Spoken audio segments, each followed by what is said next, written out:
naranyoye ndagira ubwoba nca ndahagarika icupa ndarigejeje hagati kuko nagize ubwoba nti ndiko ndanywa cyangwa amazi ariko aja ahandi cyangwa j'ai bu l'eau jusqu'à moitié, j'ai arrêté parce que j'avais peur. Je me demandais est-ce que je suis en train de boire ou c'est quelque chose d'autre. J'ai arrêté de boire, j'ai regardé, j'ai vu que ça arrivait au milieu. Il m'a demandé est-ce que tu as bu. Je lui ai répondu oui, je viens de boire, j'ai même eu très peur. Je me suis demandé si l'eau ne passait pas par un autre côté. Il m'a dit non, tu dois boire, là tout va bien. Amen. Amen. Hallelujah. Amen. Hallelujah.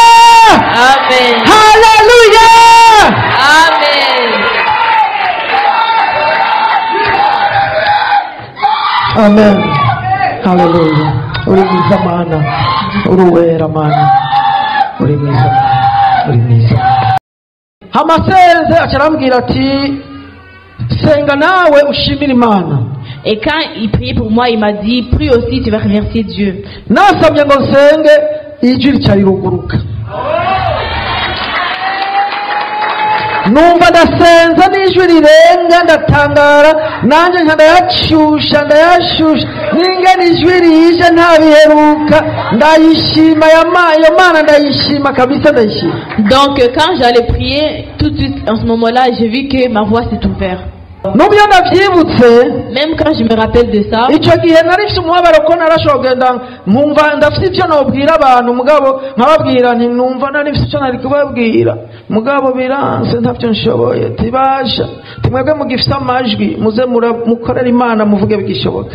en ce moment-là, quand j'avais pas la voix, j'étais vraiment très mal parce que des fois je disais aux gens que j'avais beaucoup de choses à leur dire, mais j'y arrivais pas parce que j'avais pas la voix. Alors je disais, vous qui avez encore la voix, il faut vraiment travailler pour Dieu comme il le faut. Maintenant quand je me rappelle, je dis Alléluia.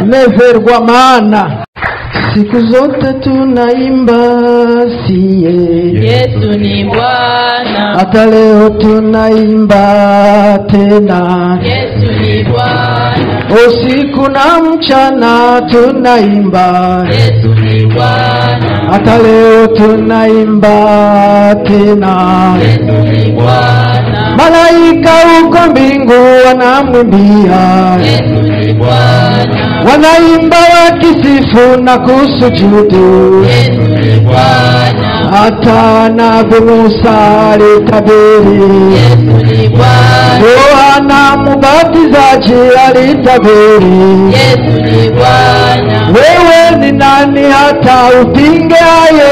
Yesu ni Bwana, hata kama ukipinga shauri yako Yesu ni Bwana, ametutengeneza Yesu.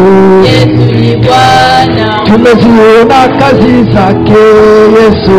Yesu ni Bwana, Malaika wa mbinguni wanamwimbia Yesu ni Bwana, wanaimba wakisifu na kusujudu Yesu ni Bwana, malaika wa mbinguni wanamwimbia Yesu ni Bwana, wanaimba wakisifu na kusujudu Yesu ni Bwana, hata ukipinga wewe shauri yako Yesu ni Bwana, sisi tumetambua kuwa ni Bwana.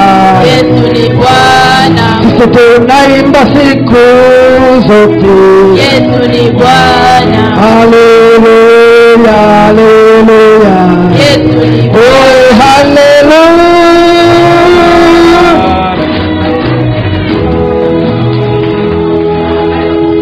Reka ndamusabe Pasteur Johnson Je asengere vais demander à Pasteur Johnny, il va prier pour ce moment.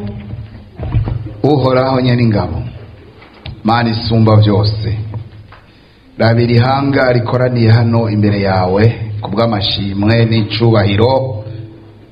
Uhoraho umwana wawe uwo wagiriye neza, uwo wahezagiye, uwo wakuye mu rupfu ukamushyira mu bugingo, yari yarapfuye uramugarukana, nicyo gituma twakoranye aha hantu. Uhoraho nta kindi gikwiye aka kanya atari ukugushyira hejuru. Nuko rero turifatanije n'abamarayika bo mu ijuru, nk'uko ijambo ryawe rivuga, niyo umuntu umwe yihanye habaho korale, habaho kuririmba, habaho ibirori. Rero natwe twongeye kwambaza ijuru dusaba kugira ngo mwami aya mashimwe aza kubera aha hantu agushikire, abe ubumota bwiza. Warakoze ibikomeye byinshi ntabyo twomenya, ariko turaza kumva ibikorwa byawe wakoze. Ariko naho mwami uko byo uko ariko kose turazi yuko ukora. Uwo muntu w'impumyi yaravuze ati n'uyo Yesu ntawenzi mbwa biconzi nuko nakize.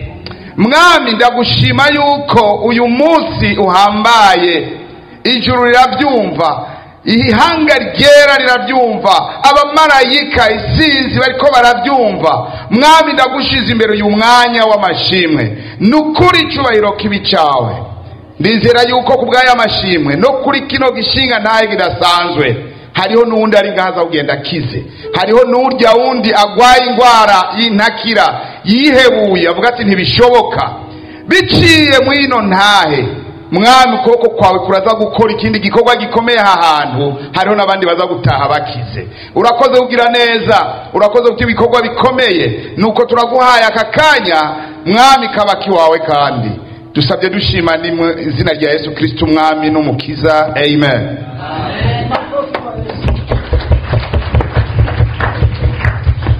Mbanje kongera kubifuriza ikaze. D'abord, je vais aussi vous donner la bienvenue. Ndongeye kubifuriza kaze cyane. Je vais encore vous redonner la bienvenue. Mwakoze kuza. Merci d'être venu. Ngomba ngerageze kuba bref. Je vais essayer d'être bref kugira ndababwire icyatumye ndabahamagara, pour vous dire ce qui a causé que je vous appelle ici. Ivyambaye ko kuri jewe n'inkora mutima. Ce qui m'est arrivé, ça me touche beaucoup. Ubwa mbere nagira ndababwire ko igikorwa ngiye gukora ni isezerano nasezeraniye Imana. Premièrement, je vais vous dire que ce que je vais faire, c'est une promesse que j'ai faite à Dieu. Amen. Amen. Hama usomye mu gitabo cy'umusiguzi 5 kuva kuri 4-6. Si tu lis dans les livres de Ecclésiaste 5, 4-6, Ecclésiaste 4 jusqu'à 6. Kumbure reka tureke gusoma kubw'umwanya. On va peut-être pas lire à cause du temps. Mugabo bavuga ngo ni wasezerana isezerano kuhoraho ngo wihute kurishitsa. Ça dit que si tu fais une promesse à Dieu, fais vite de faire cette promesse-là. Ubwa mbere je novuga ko natevye mugabo vyaravanye na Covid hamwe na hamwe. Premièrement, j'aimerais dire que j'ai été en retard, mais ça c'est à cause de la Covid. Iri rero ni isezerano nasezeranye igihe nari ndemvye cyane. Donc c'est la promesse que j'ai promis à Dieu quand j'étais vraiment très très malade. Narabonye ububabare nari mfise n'igihe kinini nagwaye. J'ai vu la douleur que j'avais et le long, c'était très long. Karibu pasteur. Et la longueur du temps que ça a duré. Hama umunsi umwe ndavuga mu mutima wanje nti ibi bintu nkamwe Imana niyangira ubuntu ngakira ntibizokwijana. Et un jour je me suis dit ces choses-là, si un jour Dieu me guérit, je vais pas aller tout seul. Ntibizokwijana, ça peut pas passer. Ça peut passer comme ça. Nariko nzohamagara abantu nshimira Imana imbere y'abantu benshi bazoshobora kunyitaba. Mais au contraire, je vais appeler des gens qui vont venir et je vais remercier Dieu devant les gens qui vont venir. Hama haraje n'ijwi mu buryo bw'ubuhanuzi. Et il y a aussi une voix prophétique. Jambwiye unsabwa yuko nokoranya umuryango abana n'umugore. Et qui m'a demandé que je devrais assembler ma famille. Hama ndabaho ubupapuro. Je vous ai donné tous des papiers. Ndababaza ikibazo ni nkamwe Imana yonkiza. J'ai demandé à ma famille si Dieu me guérit. Twokora iki kubwo kwishimira? Qu'est-ce qu'on fera pour le remercier? Bose umwe arandika atawuri ko araraba ivy'uwundi, umwe wese afite papuro kiwe. Chaque personne a écrit sur sa papier sans regarder ce que l'autre a écrit. Ubwo bupapuro n'ubu ndacyabufise sinabutaye. J'ai encore ces papiers-là, je les ai pas jetés. Ivyo banditse bose ico kintu cagiye kigaruka. Tout ce qu'ils ont écrit, cette chose-là est revenue. Ils ont tous dit qu'on devrait assembler les gens et remercier Dieu. nawene mugabo gisa n'icyo we yavuze ati wohamagara abantu ngaha muhira tugateka tukarya tukanywa hanyuma ukatubabwira ibyo Imana yakoze. La dernière enfant, c'est elle qui avait dit qu'on devrait appeler les gens chez nous, remercier, manger et boire. Et j'ai vu que tout ce qu'ils ont écrit, ça revenait à la même chose. Donc, en quelques mots, moi je suis arrivé ici en 2012, au mois de juin.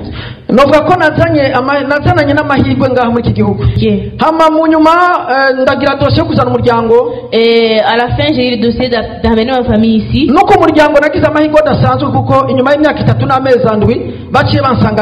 Et ma famille aussi, ça a été vraiment un miracle parce qu'après 3 ans et 9 mois et 7 mois, ils sont arrivés aussi. Et on a vécu dans la famille, j'ai eu de la chance. Après 1 an et demi, j'ai acheté une maison. J'ai vu que les choses avançaient.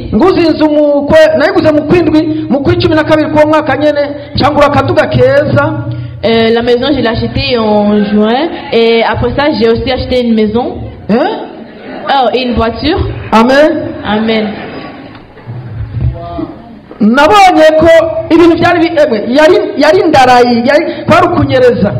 J'ai vu que les choses allaient avancer vraiment très bien.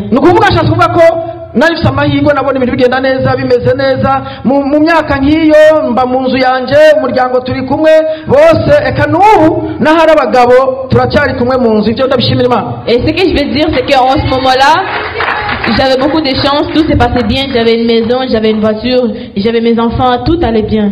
Mais tous les enfants. Et tous les enfants sont toujours ici avec moi dans l'église. À la maison. À la maison aussi. Ça c'est très essentiel. Ça c'est essentiel. Amen. Amen. Ujya mugabo mubona afite imyaka 24 mugabo turi kumwe ntarota hasohoka azohasohoka aruko ndamuhaye umugore ntihazova muzi.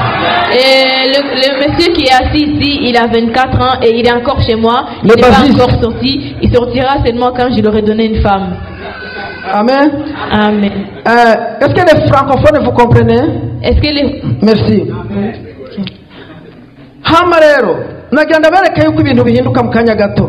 Je vais vous montrer à quel point les choses peuvent changer en quelques temps. J'ai une maison, j'ai une nouvelle voiture qui avait l'air vraiment nouveau. Thermopompe centrale akayaga keza numva muzu iki jewe ntacyo rimbwiye mbona ibintu bimeze neza kabisa. Dans ma maison il y avait les thermomètres, il y avait la climatisée, il y avait tout. Je voyais que tout allait bien chez moi. Ariko itariki 30 z'ukwicumi na kabiri. Mais le 23 décembre tuva twegera imbere kugira wumve amamikro ngira. Itariki 30 z'ukwezi kwa 12 2018. Le 30 décembre 2018, j'étais assis chez Léonidas.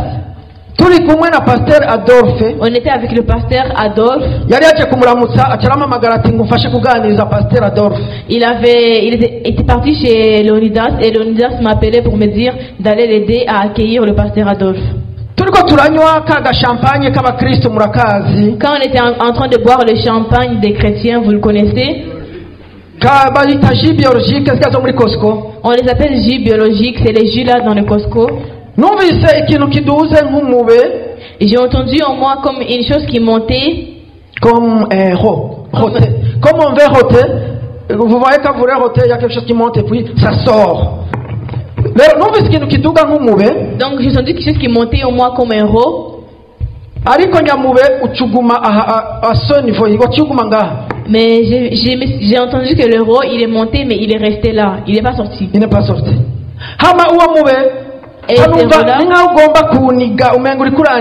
C'est comme s'il voulait m'égorger, m'étouffer.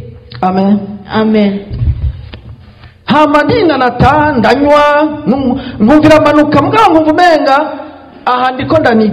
J'ai bu, j'ai essayé de bouger pour que ça parte. J'ai entendu que ça voulait partir, mais j'ai entendu qu'ici ça m'étouffait.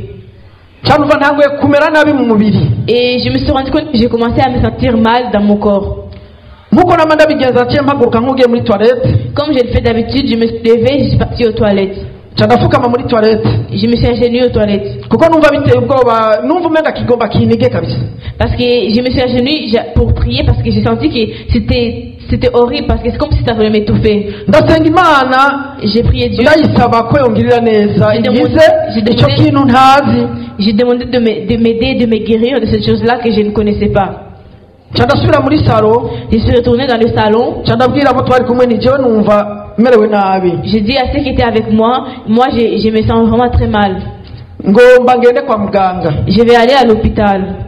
Pasteur Adolphe aravuga ati mbere kugenda reka dusenge. Le pasteur Adolphe a dit avant que tu ne pars, on va prier. Bacha baransengera nabo. Ils ont prié pour moi. Pasteur Adolphe asubira inyuma n'ingoga uyu nawe cyaje mu modoka turagenda. Le pasteur Adolphe il est parti chez lui et moi et le pasteur de Lendas on est parti à l'hôpital. Tuache tuja hafi kuri Charles Lemoine. On est parti à l'hôpital le plus proche à Charles Lemoine. Nagenda niruka nibaza ndi hajya sindahashika ko numva umenga iki kintu kirashobora guhava gifrena respiration hama kabe kabaye. Je me suis dépêché à y aller parce que j'avais l'impression que j'allais pas y arriver là-bas, comme je pensais que ces rôles-là allaient m'étouffer et que j'allais mourir. Muri make nashitse muri urgence.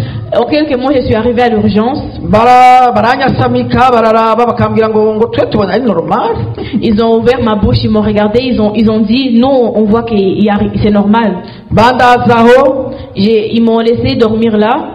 Buracha le matin. Nkababwira ni nyabuna jewe numva aha ikibazo.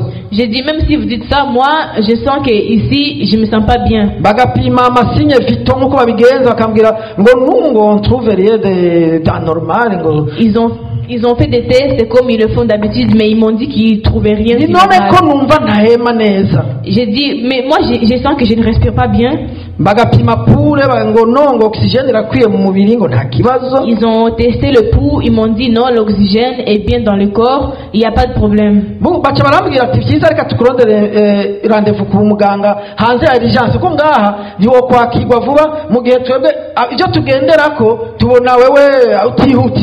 Et ils m'ont dit, au pire ce qu'on peut faire, on va t'envoyer dans un autre hôpital parce qu'ici à l'urgence on ne peut pas te guérir parce que quand on te voit, on voit que c'est pas vraiment urgent.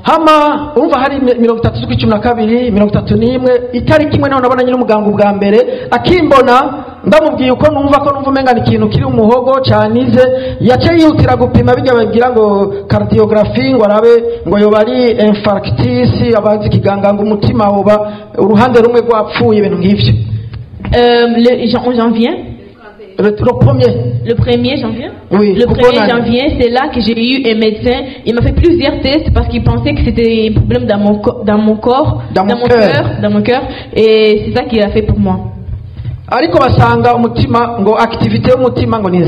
Mais ils ont découvert que l'activité de mon cœur était bien.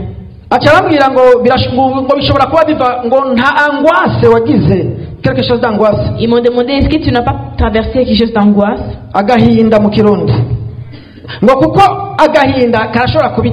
Ils m'ont dit parce que l'angoisse peut causer ces choses-là.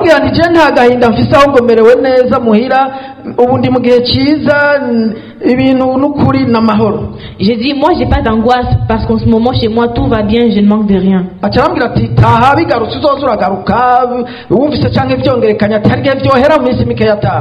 Il m'a dit va chez toi, si tu sens que ça revient beaucoup reviens parce qu'on ne sait jamais ça pourrait finir en quelques jours.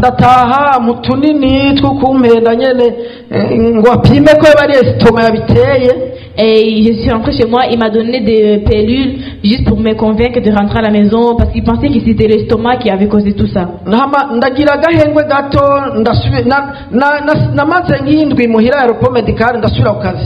J'ai eu la chance, j'étais à la maison pendant quelques temps de congé de travail, mais après je suis retournée au travail. Ariko nakomeje uko kubonane nibuka muhira narifise abatumire nije nokeje inyama hanze hariho nakabeho mugabo ndambara imanto ndotsa barbecue hanze abashitsi bazirya mbona. Mais un jour je vais faire ce jour même quand je suis sortie de l'hôpital, c'était le bon année, il y avait eu une fête chez moi et je pensais que j'allais manger, mais quand on a fait la barbecue, les gens ils ont mangé devant moi. Parce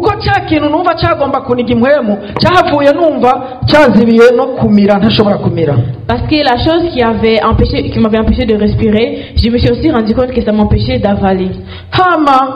ndabaho uko ntamiramira ku ngorane utuntu duke duke hageze mu kwezi kwa gatatu rero. Alors j'ai continué comme ça, j'ai mangé, mais j'ai vu que j'avais la difficulté à avaler les choses. Quand on est rendu dans le mois de mars, c'est là que j'ai commencé vraiment à tomber malade. Je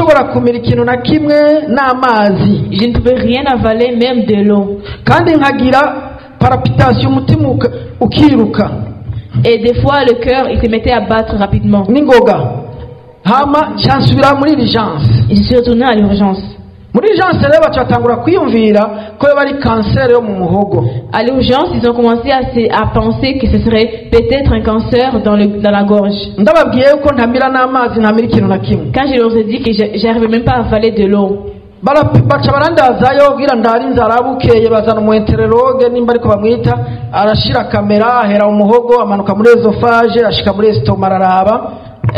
ils m'ont laissé dormir là. Le lendemain, ils ont appelé quoi? Un interlogue ou un interliste qui a évalué ma gorge. Il est venu de ma gorge jusqu'à dans mon estomac avec une caméra. Ok.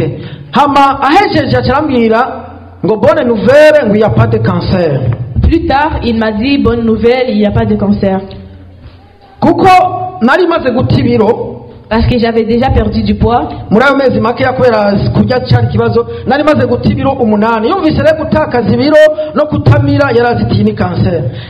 Parce que j'avais perdu beaucoup de poids. En quelques mois seulement, j'ai perdu 8 kilos. Donc quand il a vu à quel point j'ai perdu du poids, il pensait que c'était le cancer. Mais il m'a dit, il n'y a pas de cancer. Ils m'ont dit, on ne voit aucune raison qui causerait que tu ne puisses pas avaler. Il m'a aussi transcrit. Oui, prescrit. Il m'a prescrit une autre pilule qui. Non, un autre examen. Un autre examen pour les gens qui ont fait l'AVC. Qui ont fait l'AVC. Vous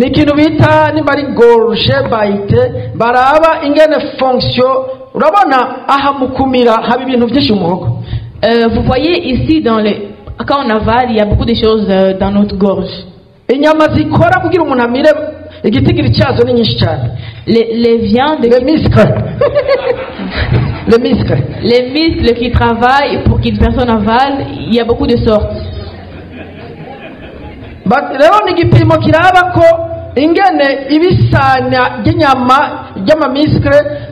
kajya kaza gufuka imwemu ingene kaza ku gihe nukuvuga baraba ingene hakora. En quelques mots, avec cet examen-là, ils vont voir comment ça fonctionne dans la gorge. Ils m'ont envoyé là. Ils se sont aussi rendu compte que ça fonctionnait bien.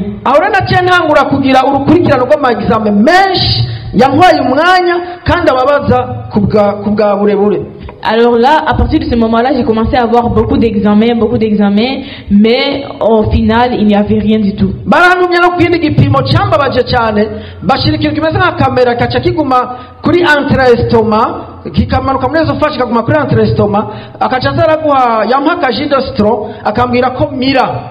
Il y a aussi un autre test qu'on m'a fait qui m'a fait beaucoup mal, comme un petit caméra qu'on faisait rentrer dans mon estomac. Non. On entrait dans l'ésophage jusqu'à l'entrée de l'estomac. On entrait dans l'ésophage jusqu'à l'entrée de l'estomac et après il me donnait quelque chose à boire pour me dire avale. Alors ça, ils m'ont dit que ça testait la pression de l'ésophage. igenda irabigabanganya nicyo tumushobora kumira ubugari intore ya mbere itarashika ukarungika ya kabiri esophage hagati kishira ikuntu. C'est pour ça que des fois l'ésophage il sert à écraser la nourriture qu'on mange. C'est pour ça que quand on mange, ce que Dieu a fait est vraiment grand. Ça c'est lui qui m'a envoyé à cet endroit-là, c'est un médecin qu'on appelle un rhumatologue. J'ai rencontré 5 spécialistes à cause de ce problème-là. Un interlogue qui regarde le système digestif au complet.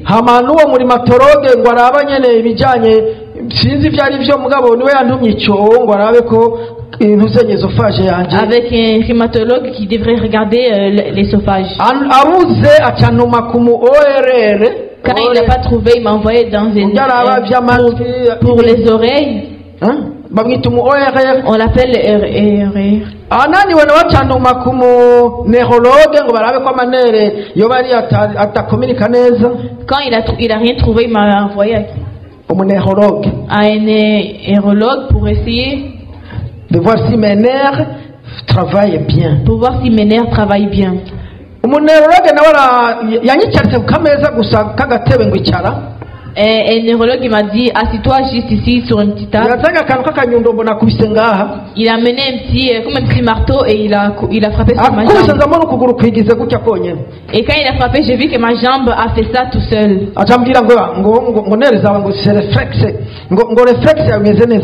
Il m'a dit, tes nerfs, ton réflexe, ils vont tous bien. Il n'a rien trouvé aussi. Il m'a envoyé à un 5e. Lui aussi, il n'a pas trouvé. Moi, j'ai continué à être malade. J'ai eu vraiment beaucoup de moments de douleur en ce moment-là. J'étais souvent à l'hôpital. Un jour, j'ai croisé Pasteur Samson quand je sortais de Pierre Boucher. Et j'avais des papiers qu'on m'avait donnés pour faire les examens. Et lui, il a regardé, il a dit, ça c'est grave. En ce moment-là, j'ai eu vraiment beaucoup de tristesse. J'ai commencé à perdre du poids. Jusqu'à ce que j'ai perdu 15 kilos.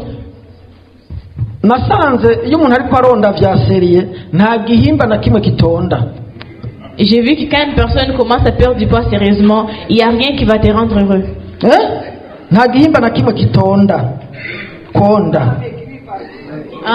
Il n'y a aucune partie du corps qui ne maigrit pas.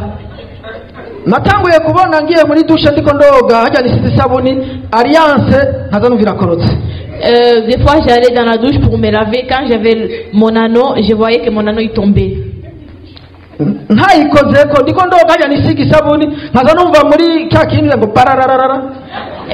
sans le toucher, je me lave seulement comme normalement. Et là je sens qu'il y a l'anneau qui est tombé par terre sans que je l'ai touché. Je le ramassais, je le mettais à côté. J'ai commencé à me laver sans porter mon alliance. Ça a avancé. Quand je dormais, parce que j'aimais beaucoup le porter, des fois je me réveillais et l'alliance n'était pas sur mon doigt. Mais l'alliance tombait pendant que je dormais parce que mes doigts avaient aussi maigri. J'ai commencé aussi quand j'allais dormir, je l'enlevais et je les mettais sur la table.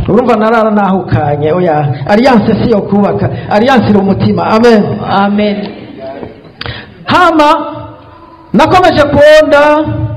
Donc j'ai continué à maigrir. Tous les vêtements que j'avais, j'ai changé. Et les vêtements de en haut, de en bas, tout m'a dépassé. Mais j'avais beaucoup vraiment de douleur.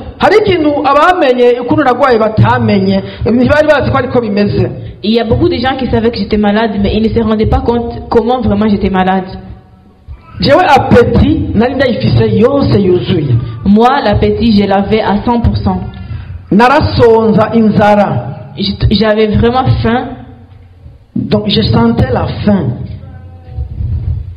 Et quand on cuisinait, et quand il cuisinait à la maison, la nourriture, j'entendais l'odeur de la nourriture, je le voulais.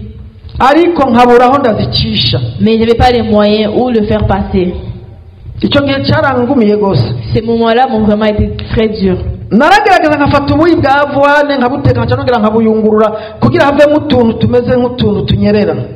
Même le bouilli d'avoine, j'ai essayé de le faire, mais il fallait que je le filtre pour pouvoir boire ce qui restait. Mais même ça, pour que ça passe, il fallait une cuillère à la fois. Non, pour que même une seule cuillère puisse, pour que je même puisse avaler une seule cuillère. C'était un vrai combat. J'ai cherché par où passer. Je me battais. Je voyais que je n'arrivais pas à boire même une cette cuillère. Tous les autres nourritures, j'ai oublié.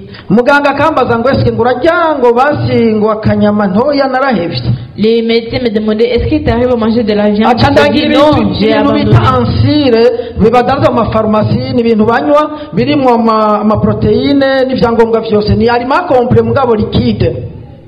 Ensuite, il m'a conseillé les ansures. C'est une boisson qui contient tous les nutriments et ça peut t'aider. Même ça, j'ai essayé de boire, ça a été difficile. Alors que c'est de l'eau. Hama rero ivyo byarafashe nko kuva mu kwezi kwa gatatu gushika mu kwezi kw'icenda. Tout ça a pris du mois de mars jusqu'au mois de septembre 2019. Ndi mu gihe nk'icyo uwomba cyari kintunze ntacyo nzi. Les gens me demandaient qu'est-ce qui me maintenait en vie, je ne savais pas. Amezi atandatu ndi mu gihe nk'icyo ntashobora kunywa n'amazi nkanyotegwa nkashira imajya amazi mu kanwa ariko kugira rirengane intambara. Même l'eau, j'ai essayé de boire de l'eau, j'avais soif, je buvais de l'eau juste une seule goutte, c'était difficile pour l'avaler. Ukuvuga umuhogo wanje wari wugaye ntazi cyawugaye abaganga barakirondeye barakibura. Ça veut dire que ma gorge était fermée, je ne savais pas pourquoi, même les médecins ils ont cherché, ils n'ont pas trouvé. Imana ni nziza. Dieu est bon. De voir que je suis encore en vie, ça m'échappe. Me surprend, je suis ressuscité. Ensuite,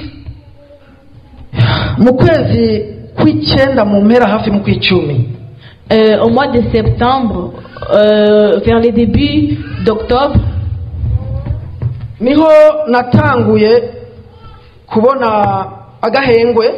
c'est là que j'ai commencé à avoir de la chance.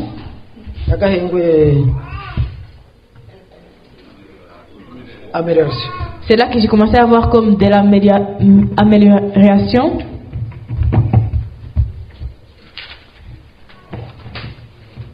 Amen. Nariko ndaraba ntihagire ikintu oba nibagiye kuko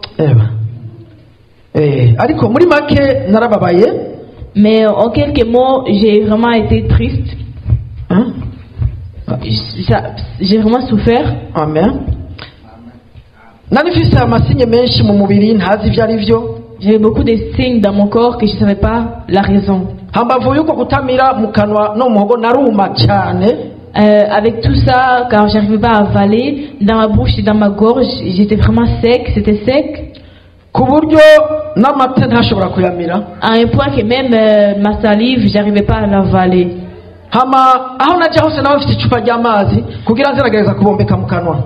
Là où j'allais, j'avais une bouteille d'eau pour essayer de boire quelque temps. Même si j'ai sorti de la chambre pour aller aux toilettes, je partais avec une bouteille d'eau.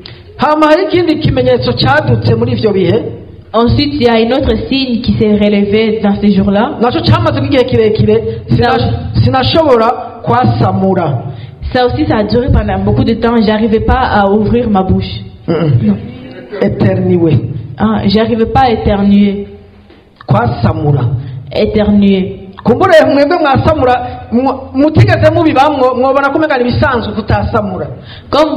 vous éternuez tout le temps, vous n'avez pas vécu dans ça, vous voyez comme si c'est normal d'éternuer. Et aussi, j'arrivais pas à bailler. Que Dieu nous aide. Ngiye gushaka kwayuza hajya urabona umuntu wese yarushe arayuza ye munafite arayuza jewe rero iyo bije bikaza ngiye kwasama naca nuvumenga simfise ubuhumekero bukwiye kugira birengane. Vous voyez, chaque personne, souvent quand on est fatigué, on aime beaucoup bailler. Moi, quand je sentais que j'allais bailler, c'est comme si j'avais pas assez la force. J'avais pas assez d'espace pour bailler. Bikaca bimbereramo nkaca numva hagiye byanse ko wasamura naca numva nabukuntu. Et quand j'arrivais pas à bailler, je me sentais très mal d'une façon. Ndagenda kugira amarecherche ndabe baye icyo bifasha kwasamura kwayuza icyo bifasha. Je suis parti chercher des recherches pour voir à quoi ça sert de bailler. Cyasanga bavuga ko bamwe nivyo bandika ngo nubwonko buba bukenyeye plus d'oxygène, buba bukeneye oxygène nyinshi. Et ils m'ont dit, ce que les gens avaient écrit, la plupart des gens, c'est que bailler, ça sert à ce que bah, ton cerveau, il veut plus d'oxygène. C'est pour ça qu'une personne baille pour que plus d'oxygène entre. C'est ça, moi j'ai commencé à sentir que ça allait pas bien.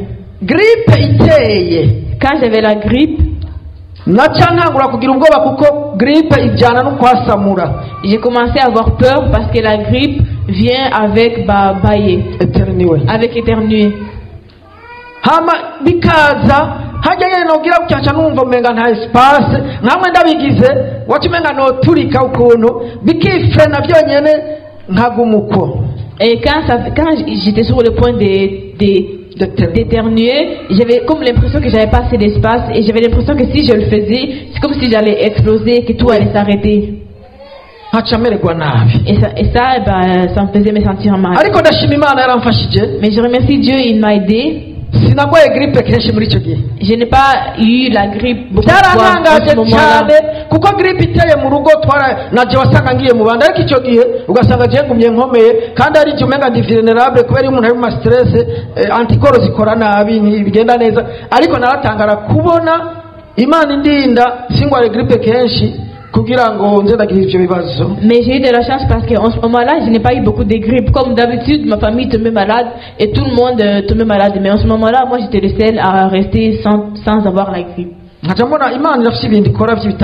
voyais que Dieu il fait des miracles vraiment. Il y a eu la corona.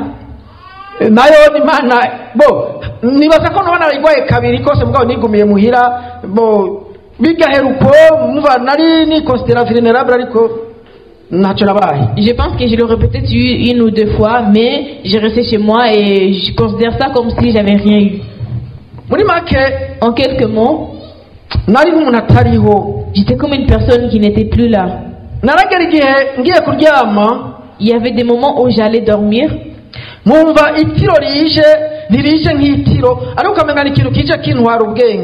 Et j'avais l'impression que quand j'allais dormir, c'est comme si j'avais sommeil, mais c'était pas vraiment la sommeil. C'est comme si ces choses-là venaient me prendre la connaissance.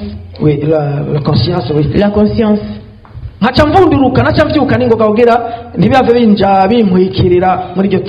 ce moment-là, je me réveillais rapidement parce que je ne voulais pas que ces choses-là m'amènent en même temps. Ma femme me voyait venir en courant dans le salon.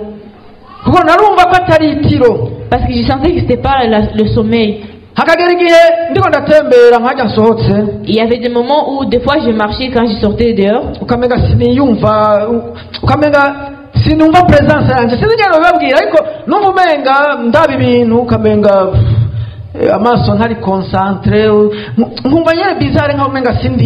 Des fois je sortais dehors et j'avais l'impression que les gens je les voyais mais je ne les voyais pas vraiment, comme si je n'étais pas là. Je n'étais pas concentré. Le matin, je me réveillais. Je me sentais mal. Et le moment d'aller dormir, ça me faisait peur. J'ai vraiment vécu une vie qui m'a vraiment... Ces premiers 6 mois m'ont vraiment été très mauvaises. Je vais vraiment vous raconter le début de la guérison. En ces moments de septembre, vers le début d'octobre,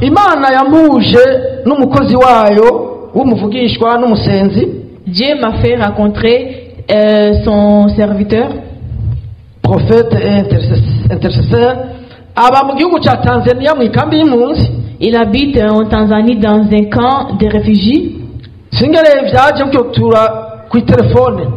sais pas comment c'est venu, mais on s'est rencontrés au téléphone.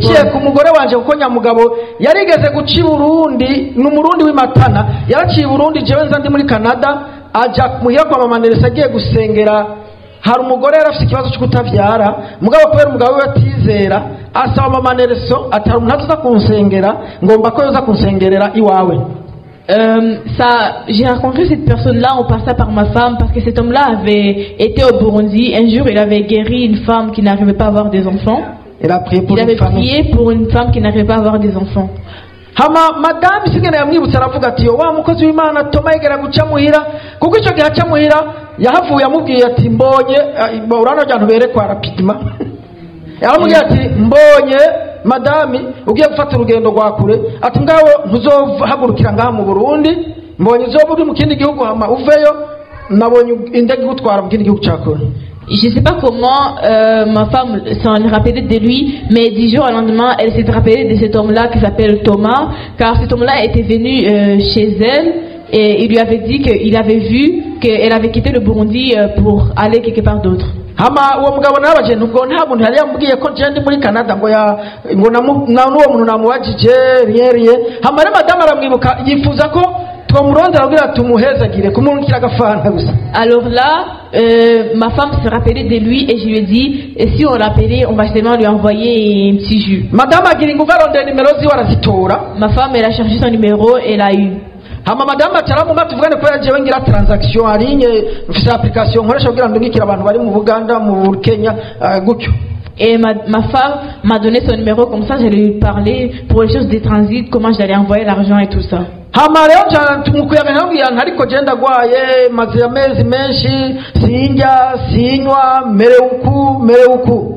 Mais quand on s'est parlé, je lui ai dit que ce qui se passait pour moi, que ça n'allait pas bien, j'étais malade, je ne mangeais pas, tout se passait mal. Cyasanga yarakomeje kumba ibanga ryo gusenga cyane, acarambwira ati nivyo, ati mu mwanya nsenge nsiguza Imana, hama nihagira icyo mbariye ndakuhamagara. Là il m'a demandé, ah c'est vrai, alors donne-moi du temps, je vais prier pour toi, et si Dieu me répond, je te dirai. Arambwira ati cyose Imana nsengera abantu bagwaye ntabajije Imana kuko mbaza Imana imbwiye ko ari inzira yawe yo gupfa nkaca ndagutegura imbwiye ko uzokira niho ndagusengera. Et là il m'a dit je n'ai pas l'habitude de prier pour les gens comme ça. Premièrement je dois demander à Dieu s'il faut prier pour toi, si tu vas mourir pour que je te prévienne ou si tu vas rester en vie pour que je te prévienne. Ati yo Imana imbwiye ko yemeye kugukiza niho nca nsenga. Et si Dieu me dit que il va te guérir, c'est là que je vais prier pour toi. J'ai dit ok. Moi j'avais plus d'espérance. Kuko abaganga bose bari inkuru umwana isubira inyuma hagaze igihe uyu muganga yangwirikirana yahereye aho kuva muri 2019 mu ntango yarangwirikiranye hagera igihe aransezera tumara igihe kitari gito antume ama-examen yose yabuze arambwira ati nta na kimwe tubona taha nivyaba grave uzogaruke.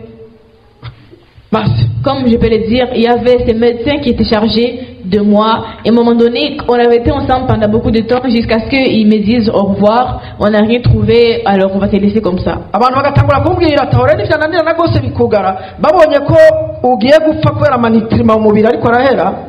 Jusqu'à ce que les gens commencent à me dire, si maintenant tu vois que tu vas mourir parce que tu n'as plus de nutriments dans ton corps, ils m'ont dit qu'ils vont peut-être ouvrir ici, comme ça ils vont m'envoyer la nourriture. Ils m'ont dit qu'ils allaient ouvrir ici et mettre un genre de truc pour pouvoir envoyer la nourriture dans mon ventre. C'était grave. Ça veut dire qu'avec ça tu dois vivre à l'hôpital, tu ne sais pas quand tu vas sortir ou manger. Je remercie Dieu parce qu'il m'a protégé de ces choses-là. Ensuite, cet homme-là, je lui ai donné du temps. 1 heure plus tard, il m'a appelé.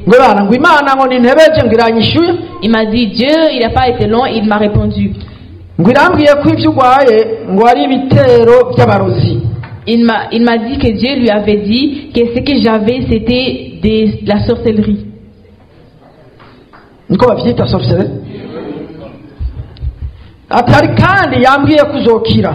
Et ensuite il m'a dit que tu vas guérir.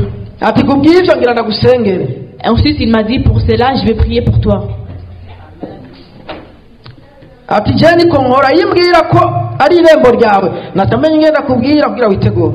Alors il m'a dit comme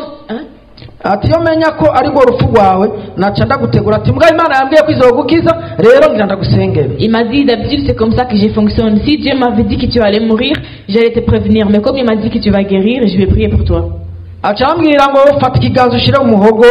Il m'a dit prends ta main et mets-la sur ta gorge. Et je vais prier. Il m'a dit mais si tu es sur ton lit, lève-toi et agenouille-toi. Je me suis agenouillé et j'ai mis ma main sur ma gorge.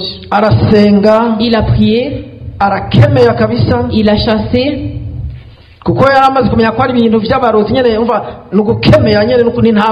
Comme il avait su que c'était des choses de la sorcellerie, il a vraiment tout chassé. Il a dit Amen. Il m'a demandé, est-ce que tu as de l'eau à côté de toi? J'ai dit oui. Il m'a dit, prends-la et je vais prier pour toi, tu vas la boire. J'ai pris la bouteille, il a prié pour la bouteille. Il m'a dit, bois l'eau.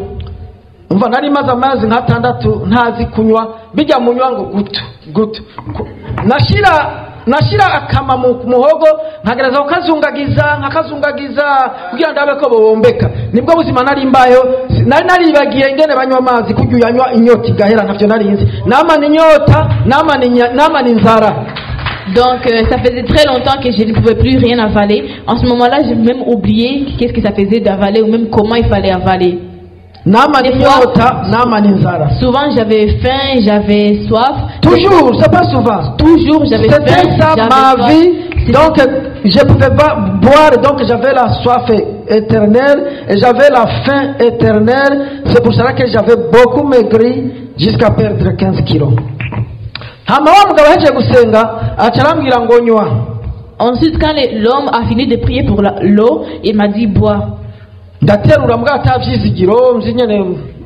J'ai pris la bouteille, même pas sans espérer, et j'ai bu comme ça. J'avais la bouteille de 500 millilitres. Elle était remplie. J'ai bu. Et j'ai senti. Et j'ai vu que j'arrivais à avaler, mais ça m'a fait très peur. Comme ça, et je me suis demandé comment ça faisait longtemps. Je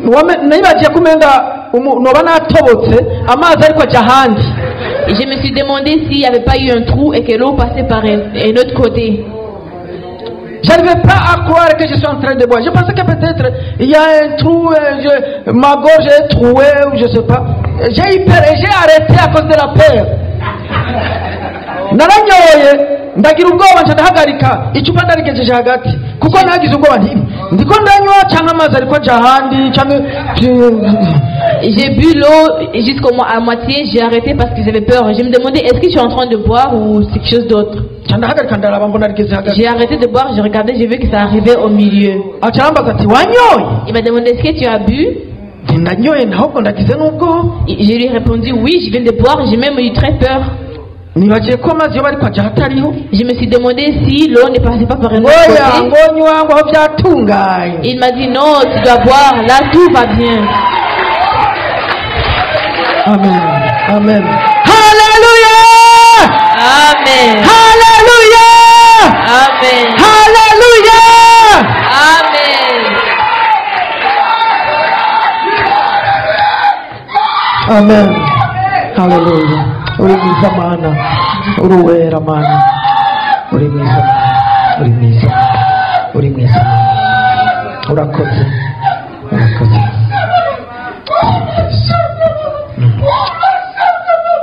Basi,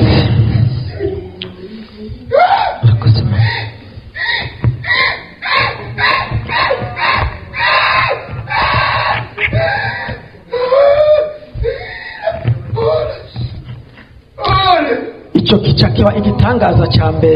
C'était le premier miracle.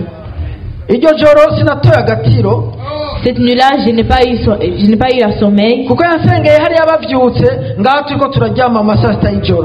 que quand il a prié pour moi, en Afrique, il venait de se réveiller, mais nous ici, c'était à minuit.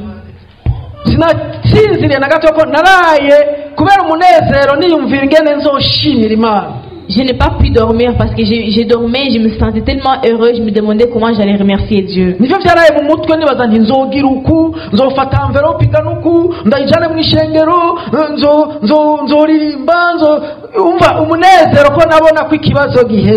J'ai commencé à imaginer des choses dans ma tête, comment j'allais remercier Dieu, j'allais prendre une enveloppe, j'allais l'amener à l'église. À cause de la joie, je n'ai pas réussi à dormir. hama bukeye mu gatondo Ensuite, le lendemain matin, hari hasigaye rero ko mpima ibyo kurya nabyo. il restait à ce que j'essaye la nourriture. Amazi ni sawa, L'eau, ça va.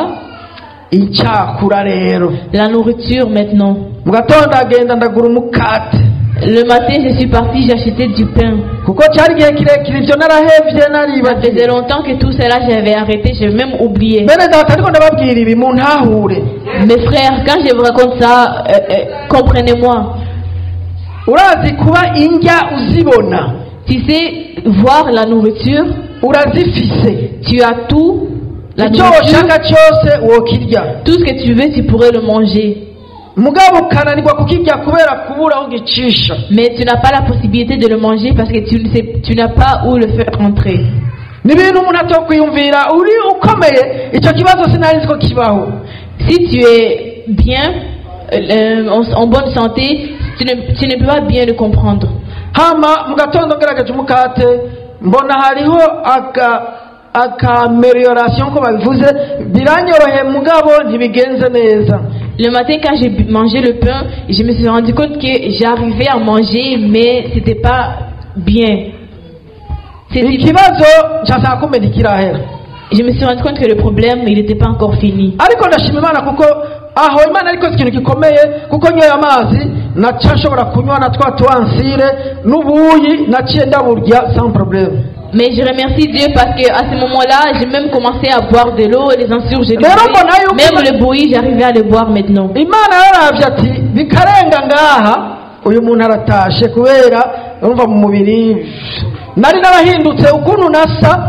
ubu niho babimbarira ko nari nteye ubwoba mbwa icyo gihe ntibabimbarira kugira ntibamarire, barambikira akabanga. ariko ubu niho bambwira ko ukuntu nasa vraiment nari narabaye uruhu rwanje ntigwatahurika. Je pense que Dieu a fait ça parce qu'il a vu que si il me donnait pas à manger, j'allais peut-être rentrer et mourir. Parce qu'en ce moment-là, j'avais vraiment maigri. Même les gens, ils me disent c'est là maintenant parce qu'ils ne veulent pas me le dire avant pour ne pas me blesser.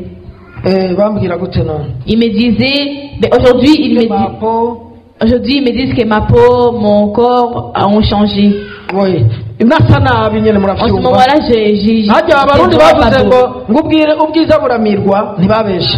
les Burundais ont dit la beauté s'est fait avaler, ils n'ont pas menti. Amen. rero Imana yaravuze ati nkarenza ko n'umunsi umwe inyugurira ako karyango ko gushobora kunywa ubuyi n'amata nkanywa. urumva muri icyo gihe mu mubiri donc Dieu il a vu que si j'étais passé à ce moment-là j'allais peut-être mourir, alors il a ouvert la porte pour moi et j'ai pu avaler quelque chose. Amen. Amen.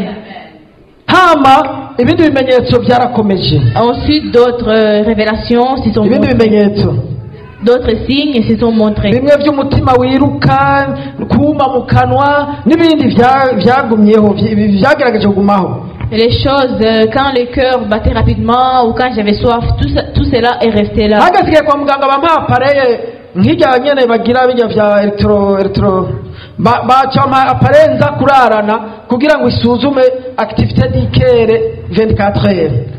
Jusqu'à ce qu'à l'hôpital ils m'ont donné un genre d'opération, un appareil, un genre d'appareil, comme ça il allait rester sur moi H24, comme ça ils vont voir les fonctionnements de mon corps, de mon cœur, de mon cœur.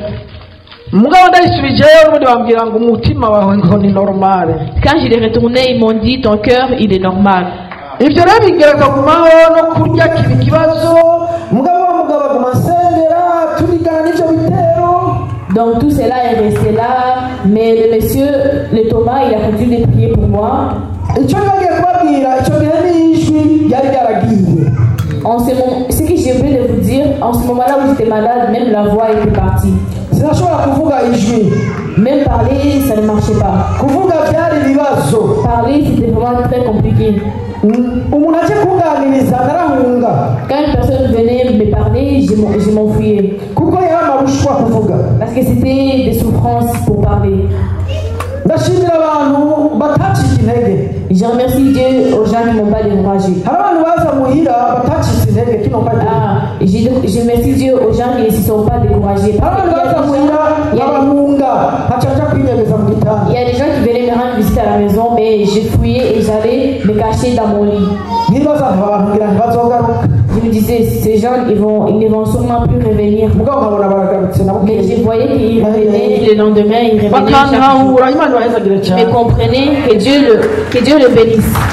Nabona ari urukundo rudasanzwe narahunga kuko kuvuga yari amarushwa ijwi ryari rito kandi bikandusha rwose. Je voyais que c'était vraiment une grande amour parce qu'ils venaient me voir, je m'enfuis, mais ils continuaient quand même de venir. Hama ijwi umunsi naryo ryuguruka cyabaye nk'igitangaza ngira kabiri kibaye tap tap. Et le jour où la voix est revenue, c'était comme un miracle parce que c'est venu comme ça. Twari mu masengesho, on était à la prière. Kuko hageze igihe abakozi b'Imana bumvikana ko boza barazi wanje tukakora amasengesho ya 24 tugahera mu gatondo samudi isonzesha nubwo nari nsanzwe ntarya mugabo nkabamwo tugasenga Imana gushika bukeye kwa Mungu. Parce que les pasteurs avaient accepté de faire la prière avec moi, de venir chez moi et faire la prière de 24 heures. On commençait samedi et on terminait dimanche. Je me souviens que la deuxième fois qu'on a fait la prière,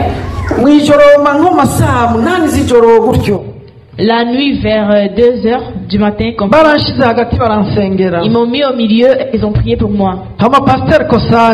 Et là, le pasteur Kosan va s'élever et saluer l'église. Il a mis sa main sur mon ventre. Arasenga gose kuko bari bahishuriwe ko ico gitero gifise base munda naho gifrena nga mugabo ngo base yari ngaha. Parce qu'ils avaient eu une prophétie qui disait que ces problèmes-là venaient du cœur, même si c'était venaient du ventre, même si c'était dans la gorge, ça venait du ventre. Amen. Amen. Hamasenze acarambwira ati senga nawe ushimira Imana. Et quand il priait pour moi, il m'a dit prie aussi, tu vas remercier Dieu. Nasamye ngo senge ijwi ricayiruguruka.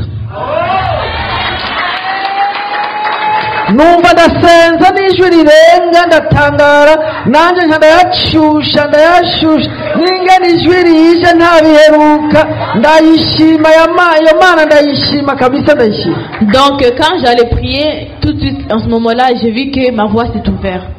Vuga gose. Quand j'ai prié tout de suite là, ma voix elle s'est ouverte. Hama.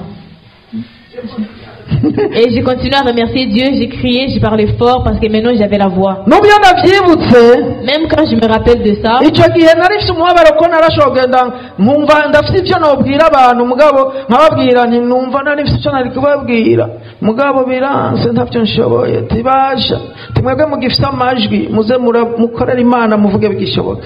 en ce moment-là, quand j'avais pas la voix, j'étais vraiment très mal parce que des fois je disais aux gens que j'avais beaucoup de choses à leur dire, mais j'y arrivais pas parce que j'avais pas la voix. Alors je disais, vous qui avez encore la voix, il faut vraiment travailler pour Dieu comme il le faut. Maintenant quand je me rappelle, je dis Alléluia.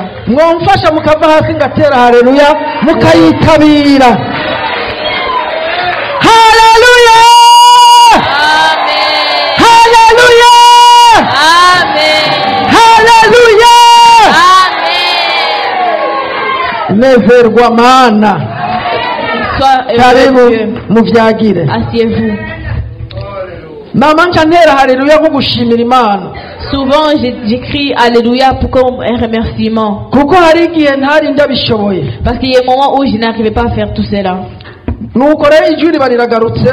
Donc avec comme ça la voix est revenue. Ntangura kugira ivyizigiro. J'ai commencé à avoir de l'espérance. Mais manger, c'est resté un problème. Et dans ma gorge, c'était sec. Ça continuait comme ça. Le cœur, il venait, il allait très vite. Atténué. Bailler, en ce moment-là, ça marchait pas encore. Mu ntango za janvier 2019 ngiye kutangura kumererwa neza muri 2021 tugira tuje 2022. Parce que normalement j'ai commencé à tomber malade en janvier 2019, mais ça a commencé à changer en 2021. Donc j'ai traversé 2 ans avec des problèmes qui n'ont pas de nom. Kuko kurya byagumye ari kibazo hagaze igihe mbonye umuntu ariko aramira ubugari nkabona ari gitangaza giteye ubwoba. Parce que manger c'est devenu un problème. Des fois j'ai regardé une personne manger et je me dis manger les bougaris, les foufous et je me disais que c'est un miracle. hageze igihe mvuga ko naho kuko imana yaguma isezerana ko izonkiza mugabo nkavuga nti naho nzokira ndibaza ko ubugari ndabusezeye narumva ko umenga ntibizoshoboka ko nsubira gushobora kumira ubugari kurya mu bumira. Je me disais, même si Dieu a dit qu'il allait me guérir, même si j'ai guéri un jour, je ne pense pas que je vais arriver à avaler le foufou parce que pour moi c'était impossible. ariko ndashima imana maze igihe nongeye gutangura kuzana ry'ubugari nkafata gato gato nkumva karagiye. Mais je remercie Dieu parce que il y a quelques temps, je me suis rendu compte que j'ai commencé à avaler le foufou petit à petit. mugabe izindi ndya zozo ndazirya neza mfa kuba hari igihe mba mfite icyayi mugabo hari igihe ndazimara ntakinyoye nshira ngaho gusa nyene mugabo nukuri ubu ndarya nubwo ntarashikira ibiro nari mfise mugabo ubu meze neza mbere na muganga yarambwiye ngo gumana ivyo biro nivyo vyiza. Et ensuite, en ce moment, j'arrive maintenant à manger, je mange tout ce que je veux. Souvent, j'apporte une boisson avec moi pour m'aider, mais des fois, je les mets là seulement et je ne l'utilise pas. Donc, et le médecin, il m'a dit que c'est bien de garder les kilos que j'ai en ce moment. Amen. Amen. Donc, c'est parti, ça a avancé, ça a avancé.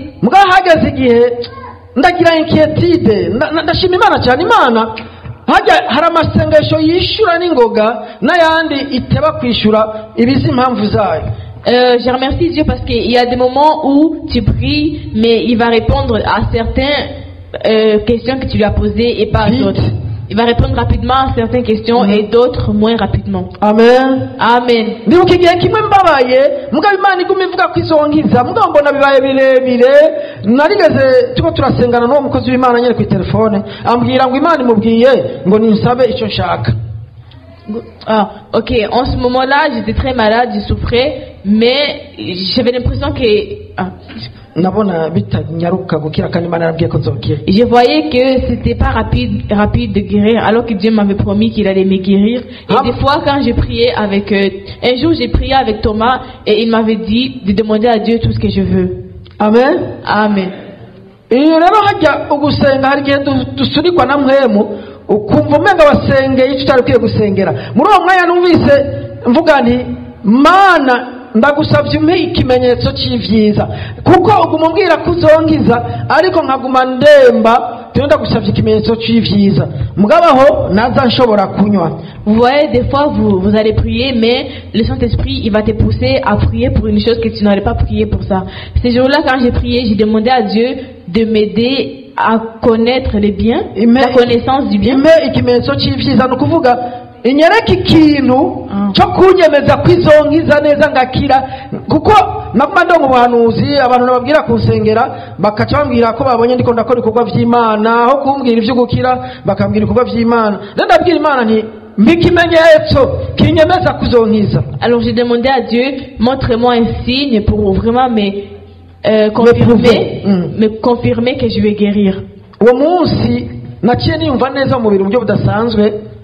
Icyantangaje muri icyo gihe cyose nabayemo koga muri douche navyo vyari nk'uburuhe kuri jewe. Ces jours-là quand j'ai prié pour ça, je me suis senti bien dans mon corps parce que à un moment donné quand j'allais me laver dans la douche wamenga ndiye tufe hajya muri irya ntuzenye nabanyene noga nyarutsa nkaca mvayo koga ntiyari ikiri uburyohe kuri koga ntivyari biryoshe kuri jewe. Des fois quand j'allais dans la douche c'est comme si ça m'étouffait, donc quand j'allais me laver je faisais très rapidement et je sortais de la douche parce que c'était plus quelque chose de bien pour moi. Ça m'amusait plus. Ariko uwo munsi imana inkorera ikintu nimva neza nja muri douche ndoga numva amazi arandyoheye mbere ndaheba ndagomera hahandi ndahazibira ndayuzuzamo ndagarama narose nk'isaha yose. Mais ces jours-là quand je suis partie dans la douche ça a marché, je me suis lavé, tout s'est bien passé. J'ai même rempli la baignoire d'eau et j'ai fait comme une piscine. Je suis resté dans l'eau pendant 1 heure.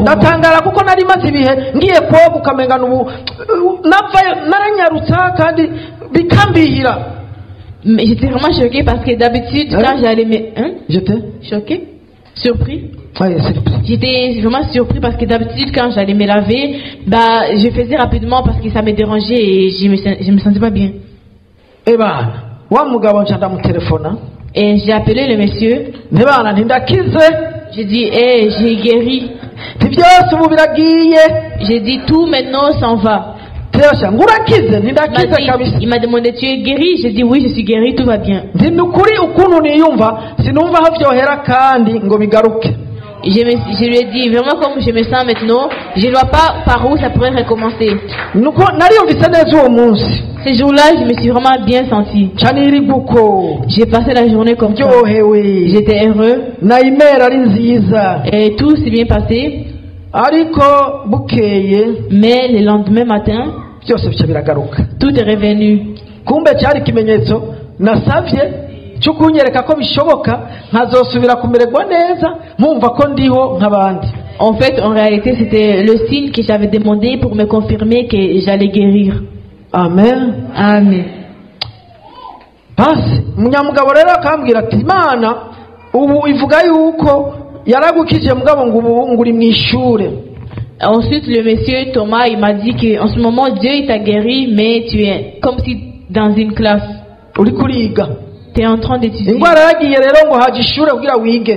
Le maladie est parti, mais là, il y a la classe. Kandi koko hari igihe narota nkabona ndiko niga muri primaire nkabona niga mfise isoni mbona ndiko nigana n'ubwana mfise ubwanwa nkabona Et je me rappelle aussi que des fois je rêvais, c'est comme si j'étais dans une école primaire et que j'étais gênée parce que j'étudiais avec des petits enfants. ambwiye uko nyiravuga nti birashoboka kweli. Et quand je lui ai dit ça, il m'a dit c'est possible. Kandi izo nzozi zarakomeje ikindi gihe niga mbona ngo ngiye 3e secondaire mbwo nkabona ngo ngiye kwishure nabona nkajya iwacu haba ama interna nkabona ngo jengiye abandi bantanze gushika mugabo kandi nkabona ndi umuntu akuze mu bayibona abanyeshuri ba 3e secondaire. Et des fois j'ai rêvé aussi, je voyais que j'allais dans une école secondaire, dans le 3e secondaire avec des petits haca enfants. nibaza ni none nimba ariko nimba iyi ngwara rero ikomeje ari ishure nkaba ngiri muri 3e secondaire Imana nimba ishaka ko niga CGP na université nzokira ryari nzoheza ryari. Et j'ai commencé à me demander si je suis dans une école secondaire 3 et que Dieu il peut me guérir, et si mettons il veut que j'aille à l'université et au cégep, c'est quand que je vais guérir. Je me suis dit c'est pas grave. Mugabo nkabona ko buca kujya bigenda vyiyameliora na vya bindi vy'umutima wiruka ndabirahera ndarindira ko bigaruka ndavyibagira ntivyagaruka kuma mu kanwa birahera. Ubu urabona mu ntango nje gusenga naguma n'icupa barabizi nkaguma mu kanwa naguma ndije n'ukuntu abantu twakoranye nkimeze uko barabizi ko nihanganiye vyinshi cyane. Mais je me suis rendu compte qu'en ce moment-là, les matins, j'ai commencé à aller mieux, j'ai mangé, le cœur il battait moins vite, j'avais moins soif, et j'ai même commencé à aller à l'église, mais tout le temps j'allais avec une bouteille d'eau. Mais vous voyez, maintenant je parle. Amen. Amen.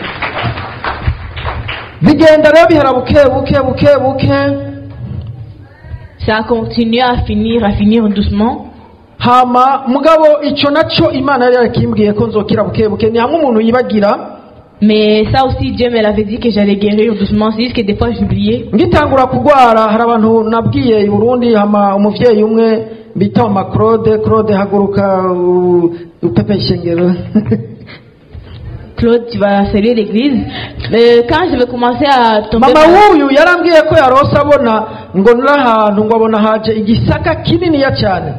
La mère de Claude, elle m'avait appelé et elle m'avait dit que elle a vu que j'étais un endroit et que qu'il y avait comme un gros buisson qui est venu. Un buisson qui est venu m'écraser, tomber sur moi. Quand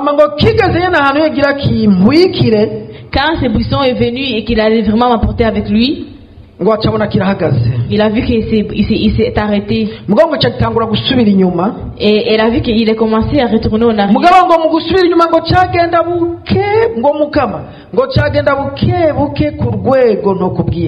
Mais elle m'a dit que ce buisson-là, elle a vu qu'il partait très très doucement, vraiment doucement. Je me suis rappelé de ça alors.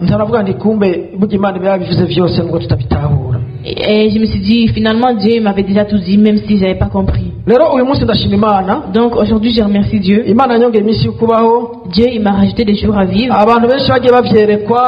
Beaucoup de gens ont vu cela. kuko inkuru zimaze kumenyekana narasengewe n'abantu i Burundi, abantu i Buganda, abantu muri Tanzania, muri Kenya hose. Rero naronka ibivuye hirya no hino, ababona ngo umukuru ariko aratangaza avuga ko urupfu rwa ariko rundondera rukuweho, abambona nari mu isanduku bakabona ndavyutse, ababona nari ngiye kugira mariage, ngo mariage gapfa ku munota wa nyuma, ngo bakababa abantu bamwe bakababara abandi bakanezerwa byinshi gutyo. Donc à un moment donné, quand tout le monde a su que j'étais malade, il y a beaucoup de gens au Burundi qui ont commencé à prier pour moi. Les gens m'appelaient pour me dire qu'ils ont vu que Dieu m'avait ressuscité, d'autres qui ont vu que, comme si c'était dans le cercueil, mais que je m'ai réveillée, d'autres qui ont vu que j'allais faire des mariages, mais que ça s'arrêtait là. La plupart des gens ont vu que j'étais revenu. Hamano nasezeranye ntimana n'ukuri nava ahantu nzokoranya abantu ndagushimire ku mugaragaro abantu bose bamenye icyo wankoreye nti nibwo buryo ngomba kuzoguhesha icyubahiro. Alors en ce moment-là, j'ai fait la promesse à Dieu, je lui ai dit que je dirai aux gens ce que tu as fait pour moi et je vais vraiment travailler pour toi. Kuko ijambo ry'Imana avuga muri Zaburi 50:15 ngo uzunyambaze ku munsi w'amagorwa ngo nanje nzogukiza ngo nawe uzompesha icyubahiro. Parce que la parole de Dieu dans Psaume dit invoquez-moi au jour de la détresse, je te guérirai, je te sauverai, ou bien je te secourirai, et puis tu m'honoreras. Amen. Hama rero ndashima Imana. Et ensuite, je remercie Dieu de voir qu'aujourd'hui je suis debout. Mais je voulais aussi appeler ma femme. J'ai aussi la donné une petite parole. Elle ne peut pas partir comme ça. Parce que on est presque à la fin. Bienvenue.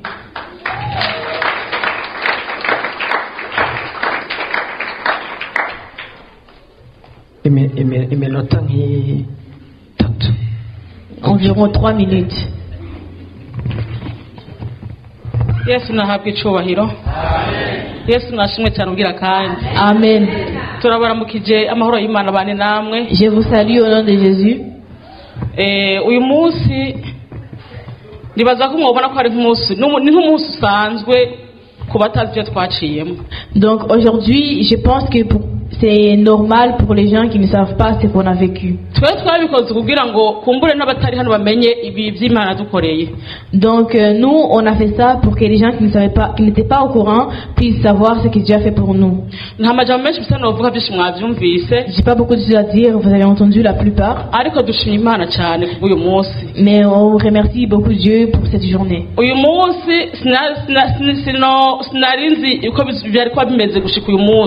Et aujourd'hui, je ne savais pas que les choses allaient être comme ça. Parce que celui que vous voyez ici, à ce moment-là, il n'était pas lui. Si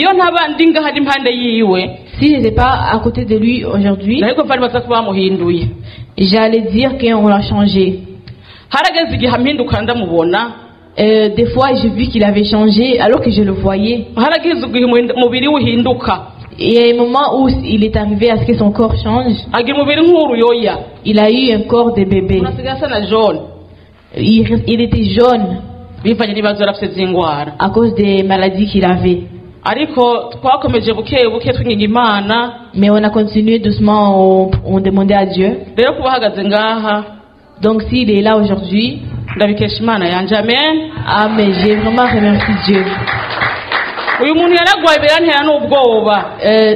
Cet homme, il est tombé malade et ça m'a fait peur.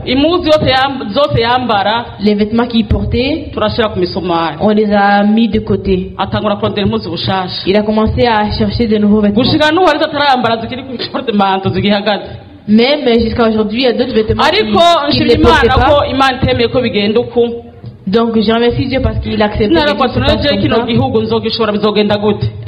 je me demandais moi toute seule dans ce pays comment je vais faire. Parce que normalement tout ce qui s'est passé chez nous c'était lui. On est une grande famille. Mais Dieu nous a bénis. Des fois je sais même pas comment je peux le dire parce que quand j'y pense je vois que Dieu, je remercie Dieu parce qu'il a été un gagnant même si nous on est faibles. Dieu, il a vu les péchés qu'on faisait. yarazi ko turi kumbure Il n'a pas regardé les péchés, il n'a pas regardé ni naho comment on namenyeye est. ko imana itari nk'abana b'abantu C'est là que j'ai su que Dieu n'était pas comme nasanze les imana humains. ikora ibituranye n'iby'abana b'abantu Je me suis rendu compte que Dieu il faisait des choses différemment des hommes. ndashimiye imana cyane ibyo imana yakoze Donc je remercie Dieu pour ce qu'il a fait. harageze igihe agwara araremba Il est arrivé un moment où il est vraiment tombé malade. ngo tumaze kumenya ko indwara yiwe izogenda buke buke Mais quand on a appris que sa maladie, il allait guérir doucement, harageze igihe mvuga ati imana wowe urazi ibikwiye n'ibibere niwe uzigana uzobigenza il y a un moment où j'ai dit à Dieu, toi tu sais ce qu'il faut, j'ai te fait confiance. abakenyezi bari ngaha barazi iyo umuntu atetse umuntu ntajye ngere bibabaza Les gens ici savent à quel point quand il cuisine, mais qu'il ne peut pas manger, ça fait mal. Lui, il ne pouvait rien manger. natwe nkashyira ku meza Moi, j'ai cuisiné, je mettais à table. abana ku mbere bakarya Les enfants, ils mangeaient, tugafungura on mangeait. wasanga kenshi yibera mu cyumba Mais lui, il était souvent dans sa yari chambre. ashobora kumara umunsi wose ari mu cyumba Il passait toute la journée dans la ukumva chambre. agiye muri toilette Il sortait seulement pour aller à la toilette. ukumva agiye mu cyumba Et ensuite, bah, il retournait dans la chambre. umunezero wose mu nzu urakama Toute la joie dans la maison s'est éteinte. arafise abana nk'abakobwa Il a des enfants ici, des filles. aba bana be bafise ukuntu iyo ari muhira baguma bakuyakuya papa Et il a des enfants, des filles. Quand ils sont à la maison, d'habitude, ils aiment souvent aller le voir, le déranger, le parler, le faire ci. Mais à ce moment-là, tout s'est éteint. umunezero warakamye La joie s'est éteinte. ariko amaze kugenda uko Mais quand c'est passé comme ça, ntagishoboye kuja ku kazi il n'allait plus au travail. ndavuga ati nta kundi no kwambara inkomezi Mais moi, je me suis dit, il faut que je sois je forte. narateka Moi, j'ai cuisiné aca nigira ku kazi et je partais au travail. nkirirwa iyo J'ai passé ma journée là. natwe yaho telefone muhira mbaze ati mbega bimeze gute kuko yari asigaye yibera mu cyumba Des fois, j'ai même peur de demander comment va la maison. ico gihe ho yari arenze cyane Parce qu'en ce moment-là, il était vraiment très malade. yari arenze ku buryo nonashika mu kazi Des fois, j'allais au travail nkasaba ndiko ndakorera et là où je travaillais, ibintu bikarenga bigira mu mashini itariho ndi les choses ugasanga passaient. hari imbere byafatanye imashini ikacihagarara Et des fois, les choses kaza kwishi avançaient. tugasanga hari ibintu byapararanganye Les choses avançaient et bakavuga ati moi, we nibiki kumbe je ni muvyi wanje je voyais que les choses du travail, ça marchait pas. aho Et des yari fois, aho les gens me demandaient comment est-ce que ça aho va. rero arenze sawa sawa Et à ce moment-là, c'est parce qu'il était très malade. hari iminsi nagenda mfite telefone mu mufuko Et il y a des fois où j'avais un téléphone dans ma poche. ngoma ndako telefone avambwira ati umuntu byabaye Hein? Et Et j'ai pensé qu'on va bientôt m'appeler pour me dire qu'il était mort. naguma nziti ibyo yose hajya mbere y'umuryango hari umudugu havuza kuntora banjana muhira kuraba Je me ibyabaye disais, il y a sûrement quelqu'un qui va venir me chercher pour me ariko dire nabigeze qu'il est nkibanga mort. muri jewe Mais c'est resté en moi. nagumanye umutwaro ngenda nyene ndusha uko nyene J'ai gardé ça en moi et j'ai marché comme ça. abantu bamenye nkuru zeko gwaye bari Burundi Quand les gens ont appris ces nouvelles qu'il était malade, haragera igihe bambwiye ati mbega bimeze gute il y a un moment où ils me demandaient comment ça va en ce moment. kuko harageze igihe niyakira muri jewe Hein?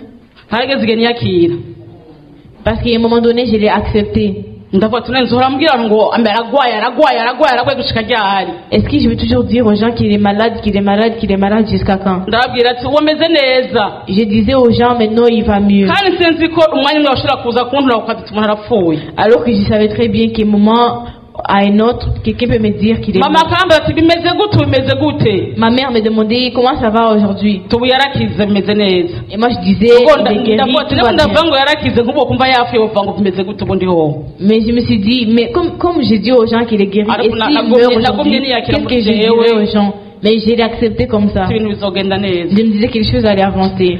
numva novuga byinshi ku mwanya urasa n'ugiye mwabyumvise Je sens que je peux dire beaucoup de choses, mais le temps avance. ndashimira imana cyane bari mwizigirwa Je remercie Dieu parce que c'est gagnant.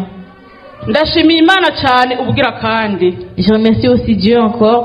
imana yakoze ibyo yari gukora Dieu a fait ce qu'il devrait faire. yiraho ko tumeze ntiyari kubikora ariko imana yarabikoze Si on était tout seul, on n'allait pas y arriver. Mais rero Dieu nongera l'a fait. nshimira abantu batubaye hafi n'ukuri Donc moi je vais remercier aux gens qui ont été avec nous. sinovuga ngo mpere kuri naka Je ne peux pas tous le prononcer, abantu batubaye hafi muri iyi nzi ndabizi muri ngaha mais les gens qui ont été avec nous, vous narabonye connaissez. amarira y'abagabo akoroka J'ai vu des larmes des hommes qui tombaient. amosozi y'abagabo burya ava kure Vraiment, les larmes des hommes, ça vient de ariko loin. narayabonye. Mais j'ai vu tout ça. Imana ibahezagire cyane. Donc que Dieu vous bénisse. Abamama tusenga ngo murabizi mwaratubaye hafi. Les mères aussi, vous savez, vous étiez avec N'abandi nous. bandi ku ruhande batubaye hafi. Et les autres gens à côté ont été avec nous. Abaturavye mwese Imana ibahe umugisha. Ceux qui nous ont regardés, que Dieu vous bénisse. Nuko murakoze. amen. Amen.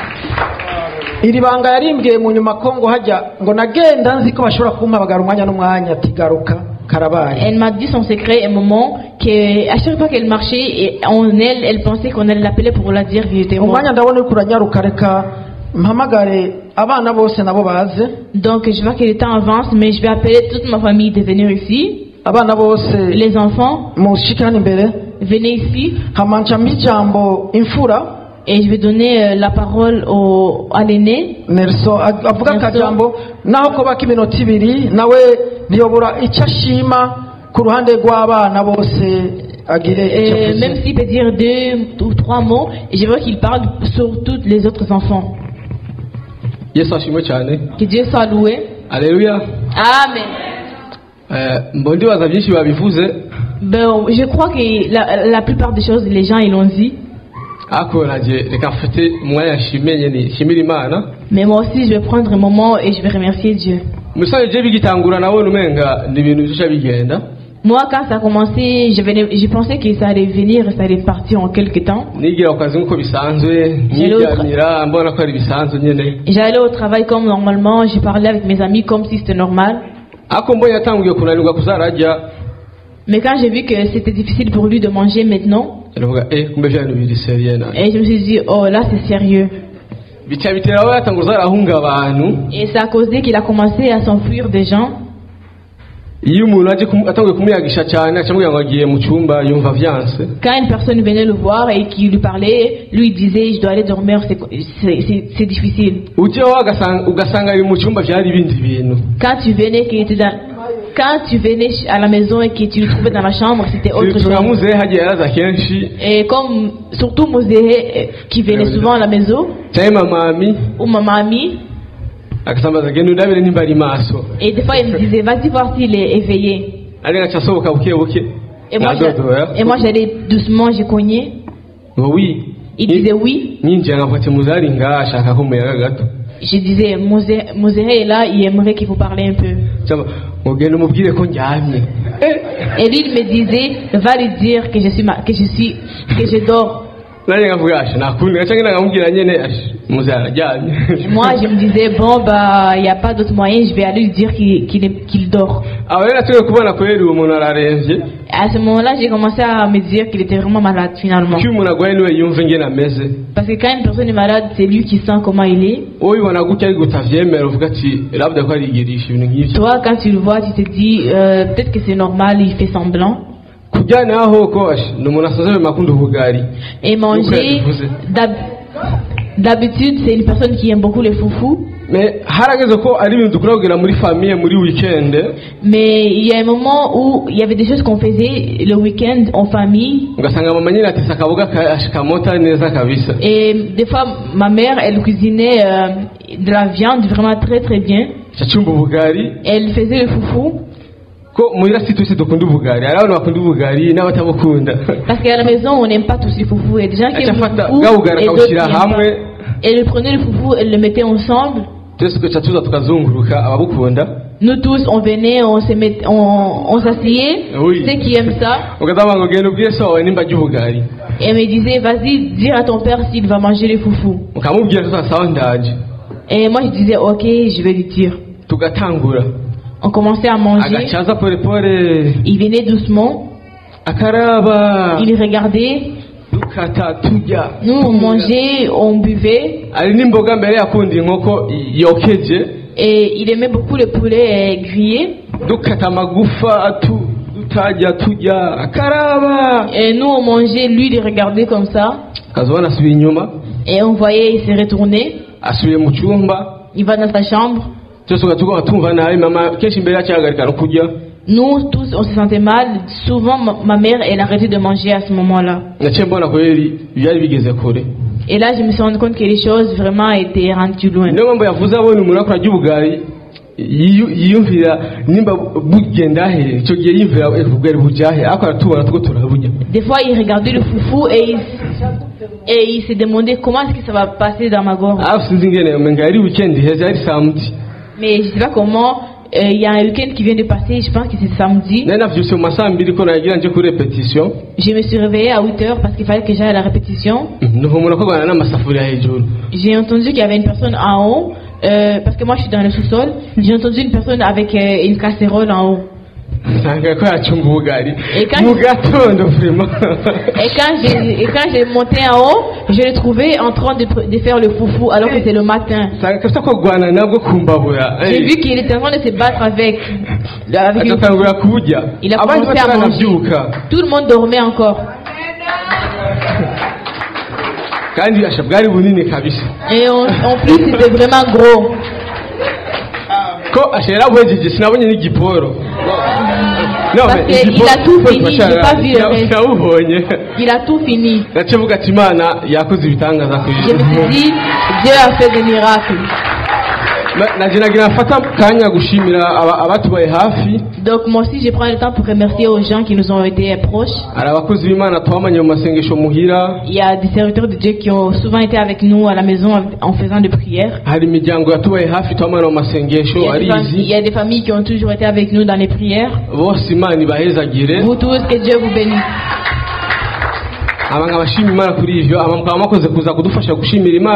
Et aussi je remercie à vous qui sont venus ici nous aider à remercier. Amen. Amen, merci. Murindire gato nabonye abantu bariko barabaza buke buke imfura n'uyu. J'ai vu que les gens se demandaient, lui c'est l'aîné. Hakurikira uyu. Ensuite il y a celui-là. Ensuite celui-là. Hama ujya Beni. Ensuite il y a Beni. Hama imfura mu bakobwa n'uyu. Et elle c'est l'aînée dans les filles. Hama hagakurikira uyu Tureha. Et il y a celle qui a ma taille. Umuhererezi n'uyu Gasongo. La cadette c'est elle. Yakwije 13 ans. Elle a eu 13 ans. Le 15. Le 15 juin. Joyeux anniversaire. Amen. Amen. Murashobora gusubira mu bibanza. Vous pouvez aller vous asseoir. Murakoze. Merci. Hama ndiko ndagana kurangiza. Quand je suis vers le moment de finir, avuze ikintu nibutse ikintu. Il a dit une chose que j'avais oubliée. Harageze igihe nsenga n'amosozi arakoroka. Il y a des fois où je pleurais, où je priais, même les larmes tombaient. Kubera ubugari. À cause du foufou. Iryo sengesho ndagyibuka. Je me souviens de cette prière-là. Kubera maze gusenga cyane Imana ikampa amasezerano. Quand je priais beaucoup et que Dieu m'avait donné des promesses, naciye nkomeza cyane. J'ai continué à prier encore plus. Mwijoro nkavyuka nkasohoka ndafite igiti mu rupangu inyuma nkajayo mu masaha munani ijoro abandi baryamye jewe naho nkambara n'imanu ugasanga mpagaze munsi y'igiti. La nuit je me réveillais, j'allais derrière de ma maison en bas d'un arbre et je priais là. Hariho imbere y'inzu ahantu hari amasikariye munsi nari nasanze hariyo kwe nkagenda nkicomeka muri yo kwe hamwe nta n'umuntu ari gushobora kumbona abamwe bagataha mbona ariyo ntunye ndiko ndarondera Imana. Et des fois j'allais, il y avait des escaliers, je me cachais en bas des escaliers. La nuit personne me voyait, moi je voyais les gens qui passaient, mais personne ne savait que j'étais là. Mana ndakumbuye akagari uko nyene nukuri kw'Imana. Je me souviens qu'un jour j'ai dit Dieu, les foufous me manquent et même les larmes tombaient. Amen. Amen. Birakomeye. C'est vraiment grand. Nkuko nabivuze kuba utabuze icurya. Quand tu ne manques pas la nourriture, appétit ni furu yari yuzuye, et que tu as l'appétit, inzara ikandya, et que tu as faim, mugabo bikakunanira aho bicisha, mais que tu ne sais pas par où le faire passer. Wari umubabaro udasanzwe ayo mezi nabibayemwo yababa umwaka. Wari umubabaro udasanzwe. C'était vraiment une douleur insupportable. C'est moi que j'ai passé comme ça, c'était insupportable. Muri ico gihe naranditse indirimbo. À ce moment-là, j'ai écrit une chanson. Naragiye muri studio mu minsi iheze ahavuba.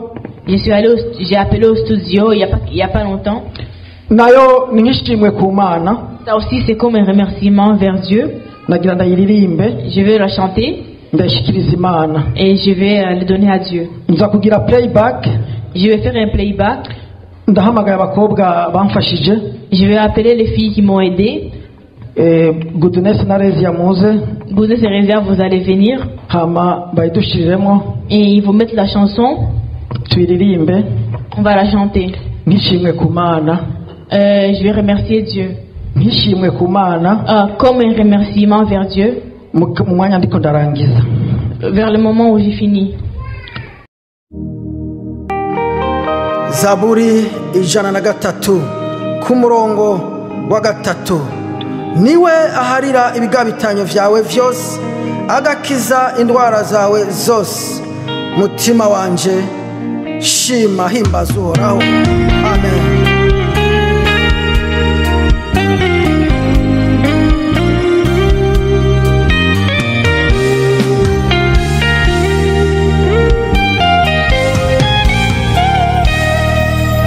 Mutima wanje shima, mutima wanje himbaza, tazira umwami Imana, niwabereye amashimwe. Shira hejuru ririmbe ineza y'Uhoraho, ivyiza wamubonanye bihore mu kanwa kawe. Erega ntuze wibagire za mbabazi wagiriwe, bwa buntu bwagushitseko biva mu rukundo rwiwe. Niwe aharira ibigabitanyo vyawe, akagukiza indwara zawe. Niwe mwami, niwe akwambika imbabazi, agacungura ubugingo bwawe. Niwe mwami, niwe aharira ibigabitanyo vyawe, akagukiza indwara zawe. Niwe mwami, niwe akwambika imbabazi, agacungura ubugingo bwawe. Niwe mwami.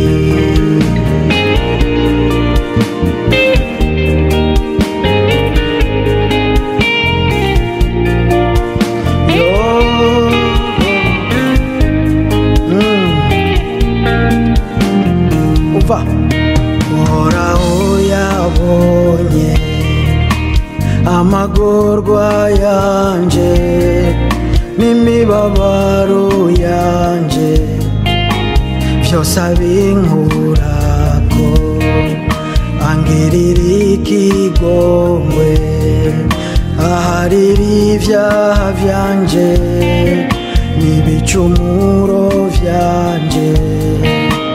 Yarabihanaguye, yashize ibirenge vyanje ahantu hagutse.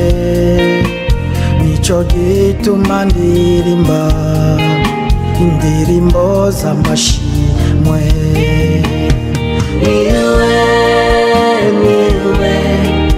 aharira ibigabitanyo vyawe, akagukiza indwara zawe.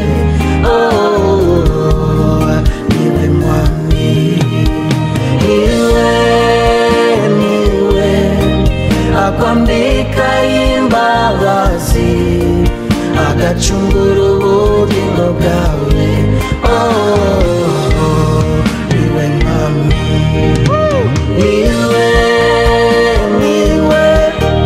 aharira ibigabitanyo vyawe, akagukiza indwara zose. Niwe mwami, niwe akwambika imbabazi, agacungura ubugingo bwawe. Niwe mwami, niwe yacunguye ubugingo bwanje.